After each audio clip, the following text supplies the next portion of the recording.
Hi, it's Anton from Engineering, and today we're continuing exploring Rhino 8 new features, and we're gonna look at Grasshopper. I'm not talking about Grasshopper 2, which is still an alpha version, but I'm talking about Grasshopper 1, which you might probably already know. Our aim today is to understand if Elefront and Human plugins for Grasshopper are done, or if they have some features which are not yet available at stock Grasshopper. Launch your Grasshopper and follow me.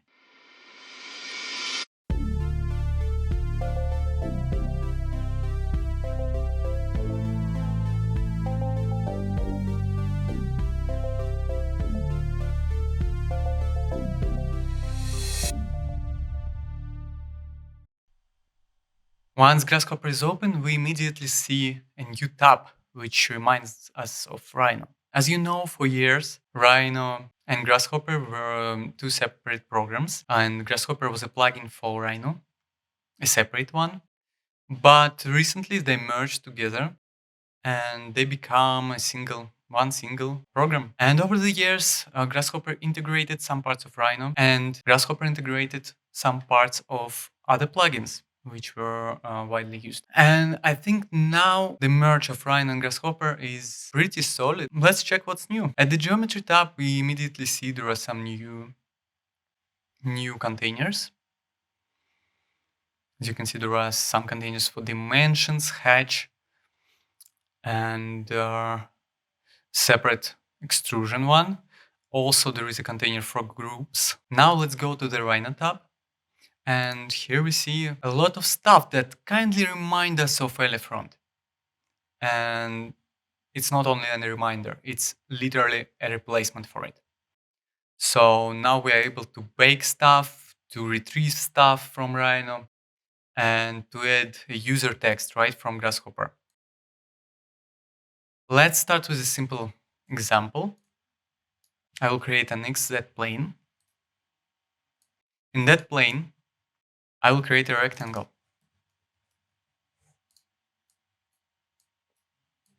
Let's put some dimensions. I'm working in millimeters. For example, 5,000 millimeters for 3,000 millimeters. Will be a wall or facade, something like that.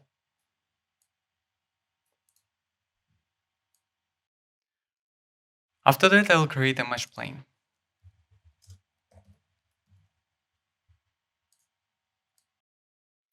Let's do this and check our Rhino view.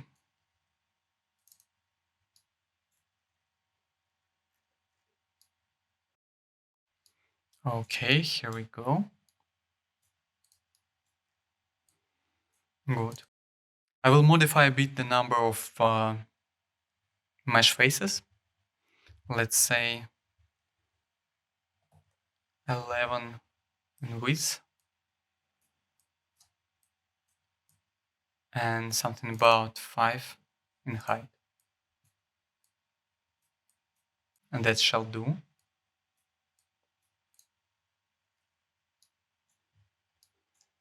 Now I will extract the bounds of each face using face boundaries component.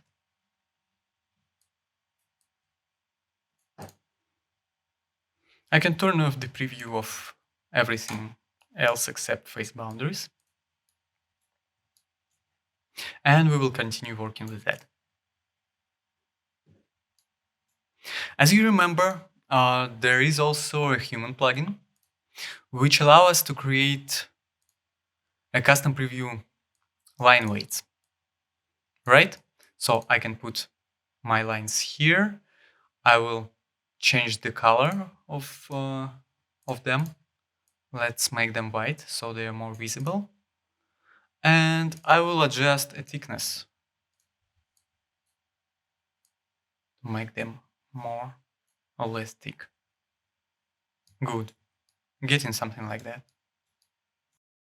But the problem with this component was you're unable to bake the geometry with this line weight. And this one's quite painful at some moments when you need to adjust the preview of your work, of your drawing. So you had to go to Rhino and manually select line types and line weights and colors for that. But now in Rhino 8, Grasshopper solves all our problems, and we can just simply go to the Rhino tab, select model line type. Let's find this component. Here it is in the drafting section. And in model line types, we can create our new line types, which will be available Rhino-wide. Let's call it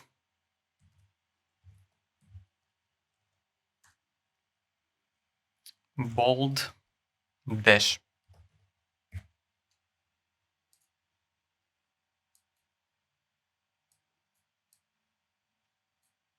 I will put it in the name input. Good.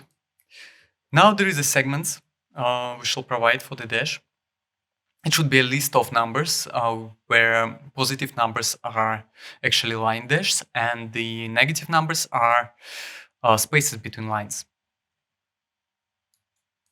Let's do it. You can put it in the panel or just a list of sliders. I'll use a panel and I'll put 100 for the dash and minus 70 for the space between dashes. Let's try it. All right, yeah, surely we should right click on the panel and turn off multi-line data.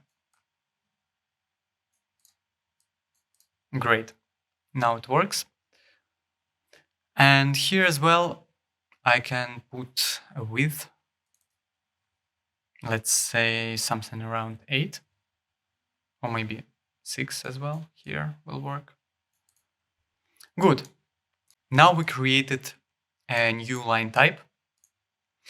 And to preview it or apply to geometry, I'm going to the display tab, use custom curve preview. We'll turn off the preview of human component and turn on the custom curve preview. For the line type, I connect my new line type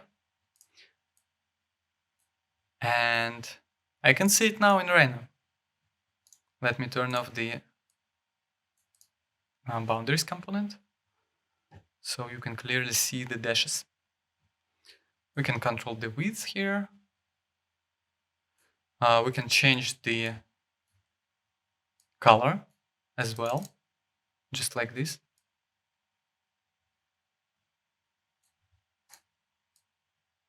Okay, that's how Grasshopper replaces human component. However, human is not only about lines. There are also some useful features which allows you to print the text on the screen, not on the canvas, but on the screen. It's useful sometimes if you do a screen recording or something like that.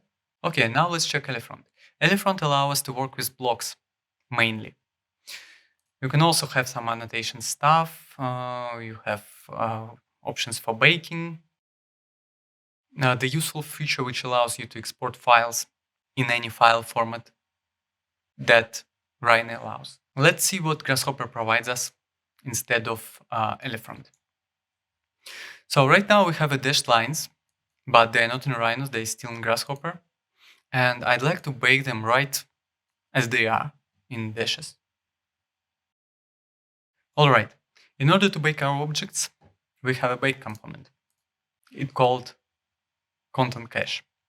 Now let's create a content from our boundaries, apply line type to them and bake them to Rhino. So we're gonna do it using model object component.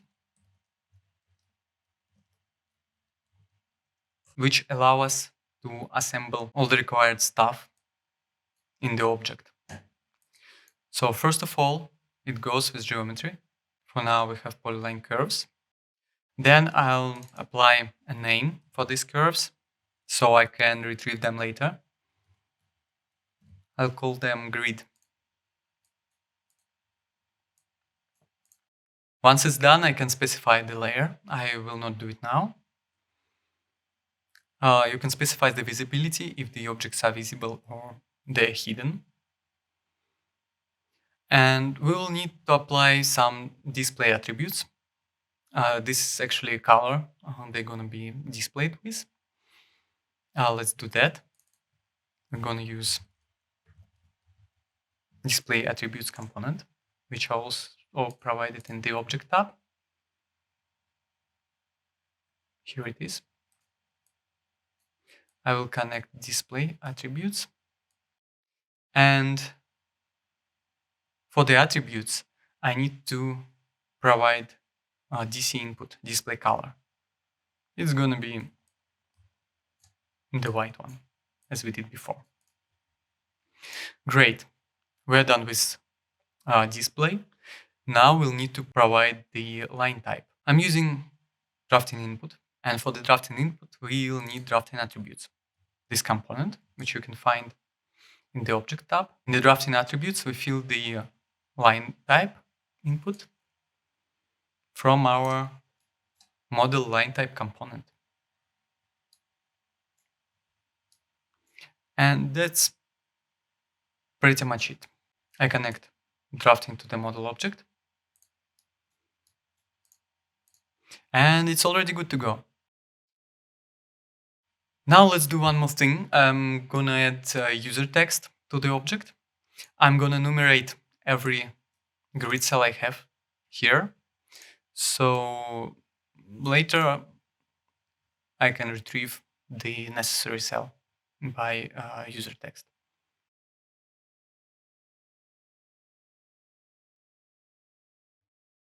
I'm gonna use user text component for that. It's located in the content section. As for the content, I'm using the objects, model objects. I'm going to use series component. I will find the number of objects using list lengths, connect them to the count, and connect it to the values. The keys, the name for this value will be index. And connect it to the keys. I'm going graph both inputs, content and value. So every object will receive their own number. Great. Now we are ready to bake. I will connect content from the user text to the content cache. Let's press push. Okay, it gives us an error. We just repeat this and it's gone. Okay, everything all right. Let's check our Rhino. And I see there are 2 more layers appeared under the Grasshopper name and it's blocked, so I can't select anything. I will unblock it. I will turn off the preview in Grasshopper.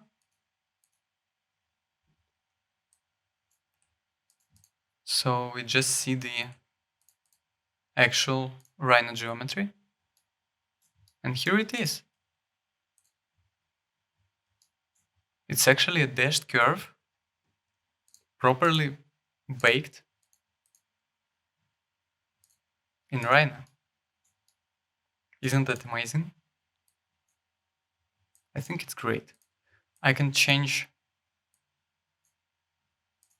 some stuff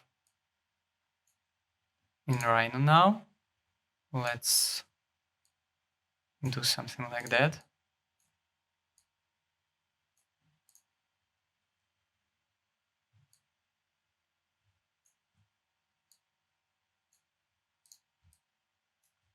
I changed grid a little. Now when it's done, I will use another component to retrieve this new grid from Rhino. I'm going to use query model objects. By default, it gets all the geometry baked in Rhino, but we can change that. Instead of wildcard here, I can right-click on the star, search for the match method and select equals. And the name will equal to the grid, to the name I'm baked this geometry with. And now it selects only this new grid as an object. We can also change something else and it will automatically update Grasshopper as it did with Elefront. The main point of Elefront was the work with blocks, and now the Grasshopper also takes this part by default. We can create blocks, we can query blocks, we can create block instances right in Grasshopper. Now let's see how our user text doing in the grid.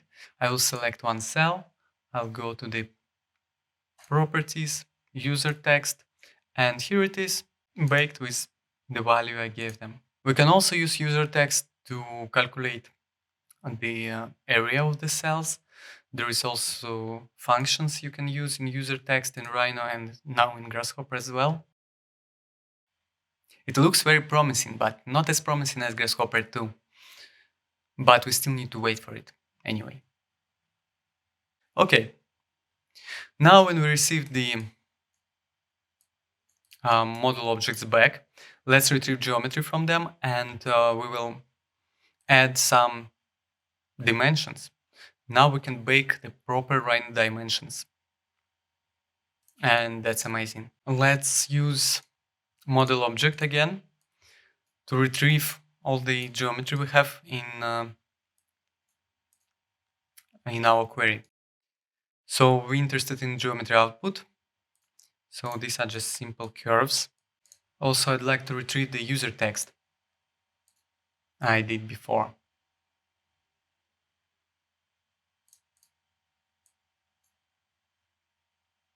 And here it is. Or we can just use like this. Now I want to select the right curve from the user text.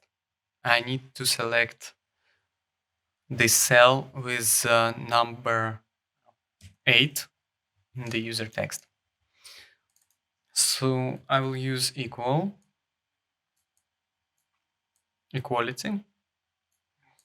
and check if this value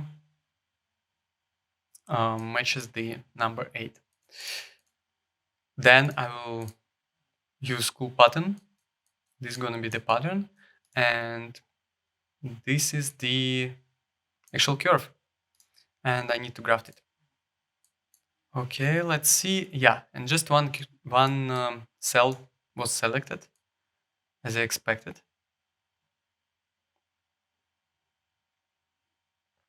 Okay, now I can select cells by their actual index. And moreover, I can select more cells if I change the value for 8, let's say. Let's select 8 here. And now I have 2 cells selected. I also want this big one to be 8. And now it's selected as well. Great. Let's add the dimensions to these cells I selected. Okay. I'm going to clean the tree. I'll invert the empty branches. And now I have just 3 branches with one object in each. And that's cool. Now we can create the dimensions.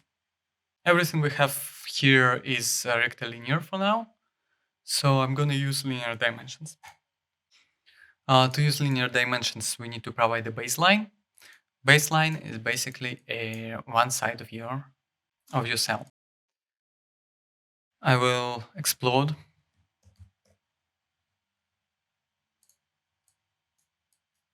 my cells into 4 lines each. I will select first and second line, basically line 0 and line with index 1. Turn off the multi-line in the panel with right click. In order to create the baselines, I need to offset them a little bit.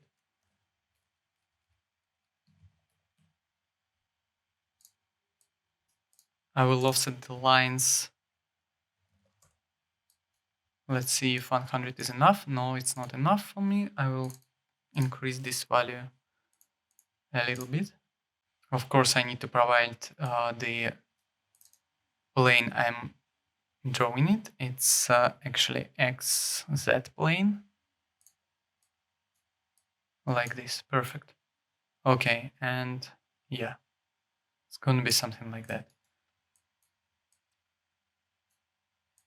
I connect the baselines to the linear dimension, and I can provide the points of measurements. Points of measurements are going to be the endpoints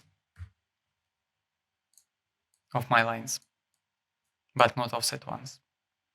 But before we connect A and B, we'll need to graph these inputs in order to match the offset curve data structure. Let's do this and connect them. Ta-da! We have our dimensions, but the text is too small. And we could bake it and change it in Rhino, but it's not the parametric way of thinking. I'll zoom in the component and you will see there is like an arrow pointing down. Let's click it. And wow, we've got a lot of inputs here. Let's check all of them and we will see the right one to adjust the text. We don't need text override because we need the real dimensions, right? Then we see here the text settings, which we actually need. I'm going to the Rhino tab again, and I'm looking for text settings. Annotation text settings, that's what we actually need.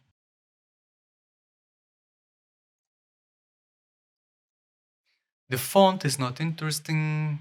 Text height, that's what I'm going to use. I put 100.